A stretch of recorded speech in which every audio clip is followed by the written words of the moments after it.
welcome to the FAFSA Leadership Lounge, where we dive into the policies shaping the work of Florida's school leaders. I'm Michelle White, Executive Director of the Florida Association of School Administrators. And I'm Jessica Janasiewicz, lobbyist for FAFSA and for several school districts across Florida. Well, let's start this week's episode with some big and developing news. In an announcement last week, DOE Commissioner Kamoutsas was named the sole finalist for the Polk State College president position. Trustees from the state college will meet on June 3rd to consider this recommendation, and the final decision will be made by the State Board of Education. This is an interesting move. Kamoutsas has only been the commissioner for a year. It'll be interesting to see who the potential candidates for the new commissioner position will be. The rumor mill is, of course, already off and running. This has become a little bit of a trend with education commissioners, as former Commissioner Manny Diaz became the president of University of West Florida earlier this year. That's right. And it's not what we were expecting to talk about first thing on this week's episode, but you just never know what's going to happen in Tallahassee. So we're here to continue to bring you these updates.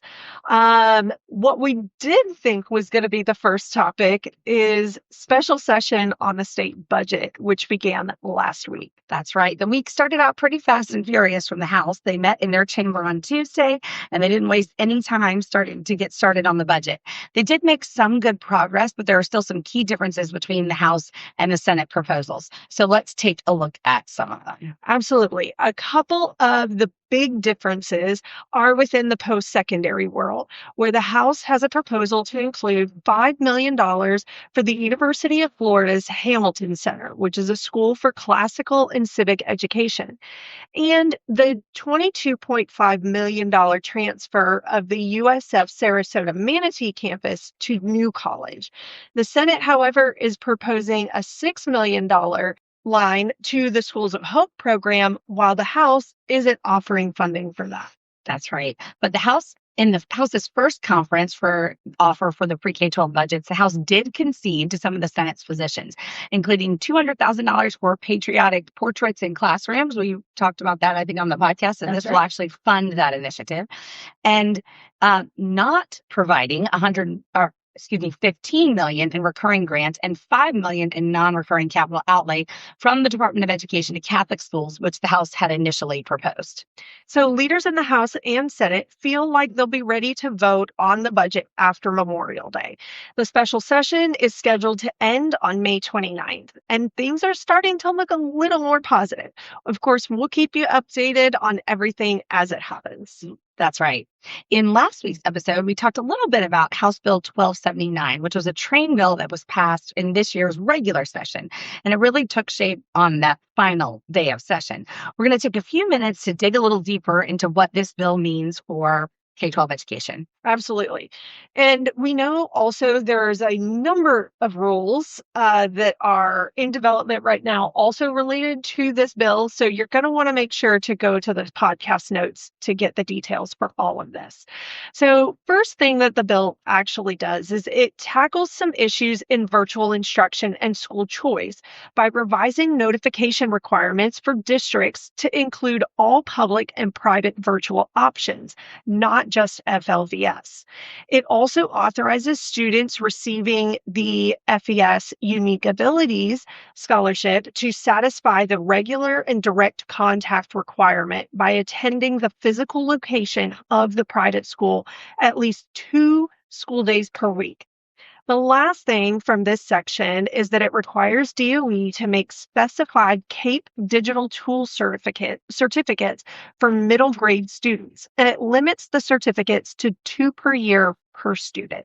To keep students safe and healthy, this bill authorizes public and private schools to purchase, maintain, and administer FDA-approved EpiPen delivery devices, rather than just limiting them to the auto injectors, which is what had been previously in statute. Also, for other safety issues, it clarifies that districts and charter schools can use any combination of safe school officer positions as authorized by law. Okay. Let's get into the math part of this bill. And there's a lot of it. And I'm just going to tell you, I'm a math person everywhere, and I love to talk about math. So First, it directs the DOE to identify and publish math pathways for students by September 1st, 2026. It also directs DOE to develop applied algebra courses with those identified pathways and CTE clusters by January 1 of 2027 for implementation in the 29-30 school year. So this could be really great for students as if once the DOE develops these, if our districts decide to offer these courses, it'd be another way for the students to meet that Algebra 1 credit and maybe have it be a little more relevant to what their particular area that they're studying. That's right. It is important to, it is important to note that they do still have to take the Algebra 1 EOC. So that doesn't change. But the idea is these courses would prepare them for the Algebra 1 EOC, just like the typical Algebra 1 credit. And moving a little bit away from math on this bill, it would also authorize Title I funds for STEM services, technologies, and instructional support. So allowing more use of those funds. And it authorizes a 1-credit dance technique course to satisfy either the PE or the arts requirement for high school graduation. So we've seen a lot of changes in that space in the last couple of years with different options for kids to meet that requirement. That's right. Okay, so still on the same bill, but we're getting close to wrapping it up. The next part of this bill looks at student support, literacy, and school improvement. A school will have to notify a parent or guardian within 10 school days when a related service in a student's IEP is not scheduled and make appropriate accommodations for it.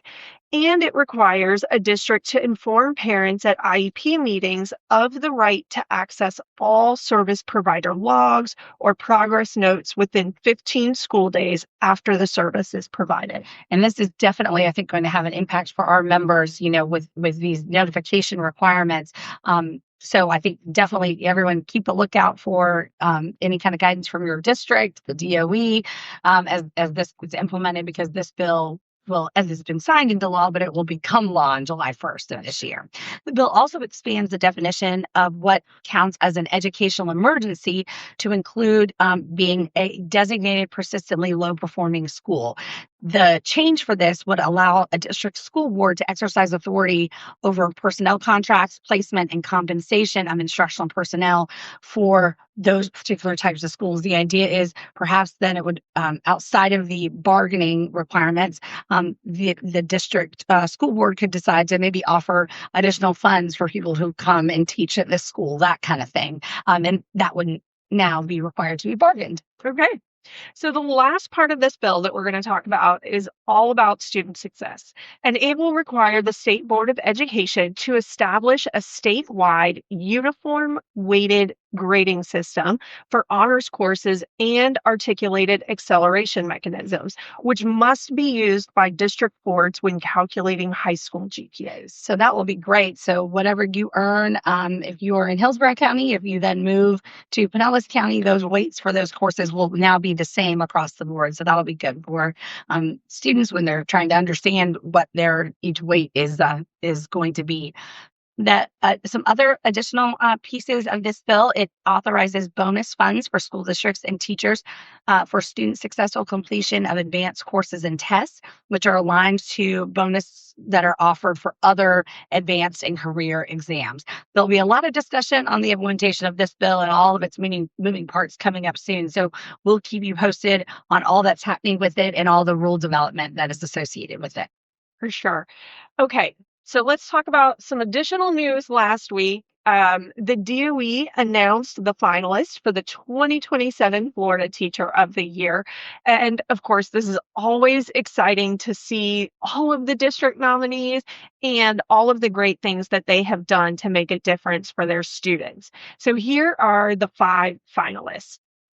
In no particular order, of course. So Laurel Blackburn is a math coach at Lexington Middle School in Lee County.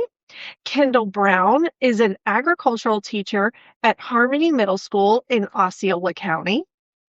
Nicole Leon is a sixth grade literature teacher at True North Classical Academy in Miami-Dade County. Bree O'Donnell is a math and science teacher at Dune Lakes Elementary School in Walton County. And Sarah Twardy is a social studies teacher at Fernandina Beach High School in Nassau County. So across the state and in all different kinds of schools. That is wonderful. Congratulations to all of the district nominees and the 5 finalists. The winner will be announced at the Teacher of the Year celebration in July. So let's go on to some more fun news.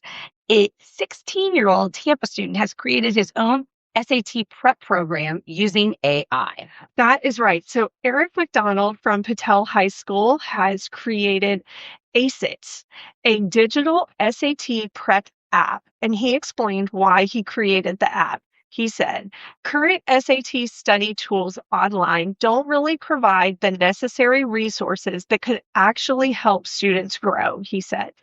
SAT books are pretty bad and not very adaptive. The SAT tutors sometimes have a group of 5 to 10 students they teach and can't get an exact pinpoint on where you are. He also explained that a lot of families spend $1,500 to $6,000 for SAT prep programs, and some tutors can even exceed $12,000. The ACEIT program has both free and premium programs, with the premium costing $9.99 a month. Eric has been coding since he was 6, and he started building websites for a local business when he was 13. So that's a pretty impressive student right there. Absolutely. It's so amazing. Okay, one last interesting thing for this week's episode. Leon County Superintendent Rocky Hanna has formed a political action committee to back a half-penny sales tax initiative that would bring almost $30 million annually to the district for school renovations, maintenance, and transportation. Leon County has had the half penny for quite some time, and so it is on the ballot to renew it this year.